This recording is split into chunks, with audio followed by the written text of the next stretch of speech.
A blessed day to you, all my sports to the bone people. Welcome back to another video. Thank you all for checking this one out. So, a couple of stories to look at in this one. Now, we see where the CWI, they are set to launch a strategic plan that will run from 2024 to 2027. Now, this strategic plan, according to CWI, is there to help improve and continue to produce world-class cricketers. So we're going to look at that. Plus, we also see where quite a few people that were in the background working for CWI, their contracts were not renewed. Another selector in Robert Haynes, his contract was not renewed. So we're going to talk about all of that. Plus, we see where our star female player, Hayley Matthews, was, she has been shortlisted for T20 Player of the Year. So we're going to talk about all of that. Just give a listening ear until the end and let me know what you all think. All right.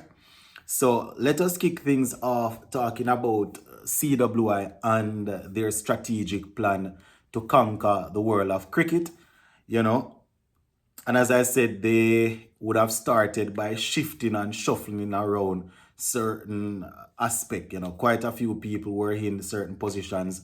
They are no longer there. I am taking this one from the Sportsmax website, They are reporting on the interview that the CEO, Johnny Grave, and also the director, Miles Bascom, they are reporting on the interviews given by them.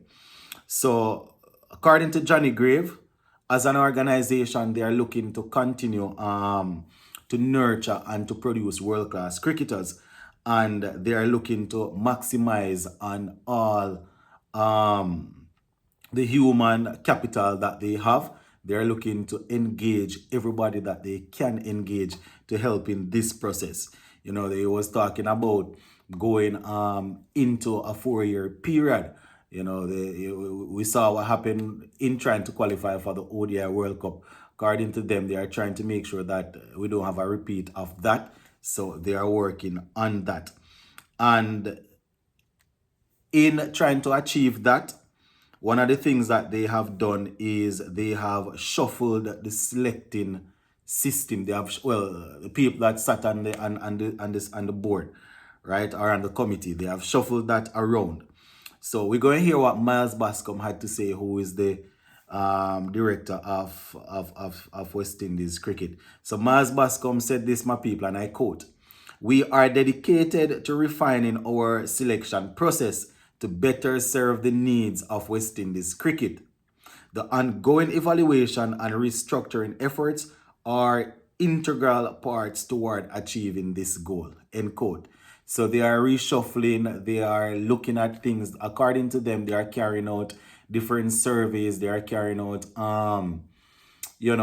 just different little things to make sure that West Indies cricket is what is going to benefit in the long run, and not a few people that looking out for their own interests and the interests of their friends.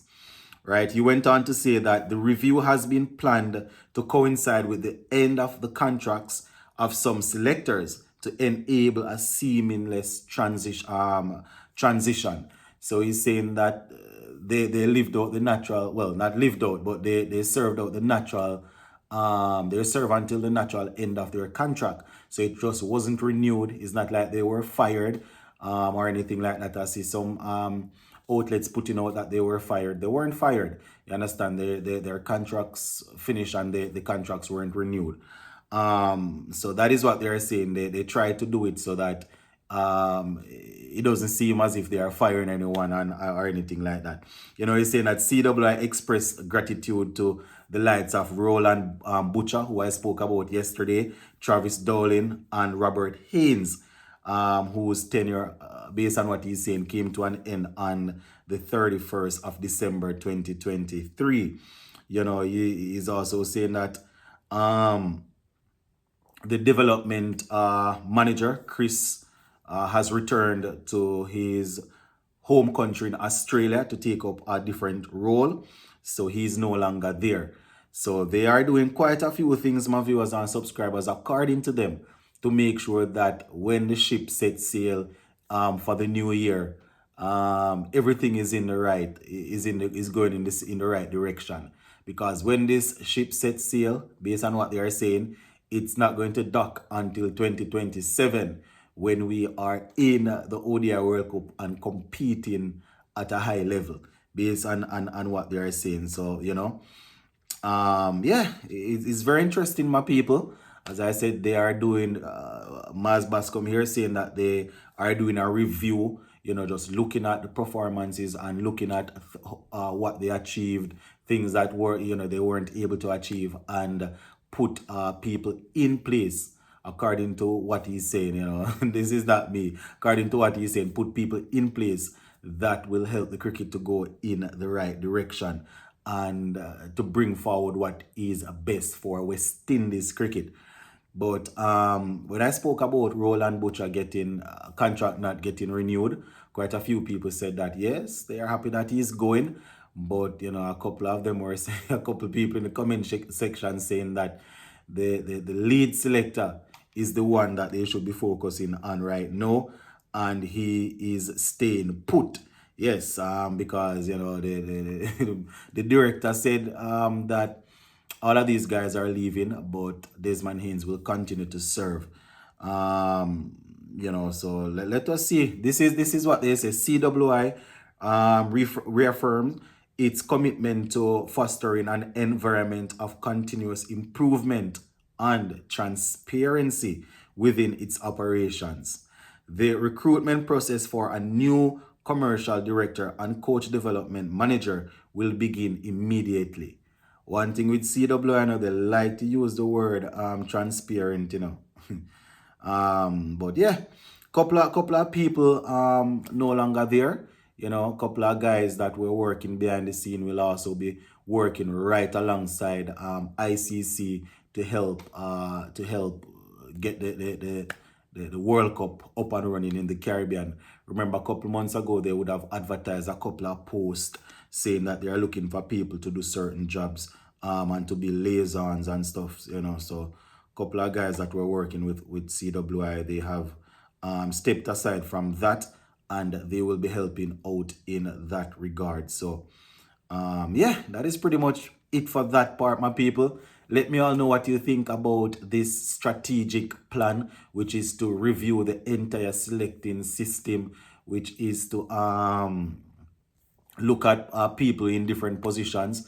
I don't know if we're reviewing the entire system with the same lead selector, but that is what they're saying, my peeps. So let me know what you all think on that. And just to end on some more positive news, West Indies skipper Hayley Matthews, she has been shortlisted for Women's T20 International Player of the Year. She definitely had a good year, my peeps, good 2023. So let me just read some of the information that is here on Sportsmax. So they say Matthews, the number one ranked ICC Women's T20 International All-Rounder, put together a remarkable series of performances last year as she racked up 700 in the year, the most by any player in a year for women's T20 international cricket. They say she also picked up 19 wickets at an average of 16.21 in a mere 14 matches for the year. That is a lot of work, my viewers and subscribers, a lot of consistency. And sometimes I don't even remember that this young lady is just 25. Sometimes I don't remember that she's only 25. She has been playing for a while, so good on her. She definitely produced some memorable moments in 2023. So hopefully she will be selected. So they say Matthews' extraordinary unbeaten 99 in the first game of the series was overshadowed by her mind-blowing 132 in a run chase of 213 in Sydney. Don't know how many of you guys remember that T20 series against Australia there. She had scores of 99, 132, and 79. You understand, as she went through the Australian bowlers like they weren't there. So she's definitely up there, and I am hoping that she will walk away with this award. So that is pretty much it for this one, my people. Let's continue to stay tuned to the channel and hit that subscribe button. Big up on yourself.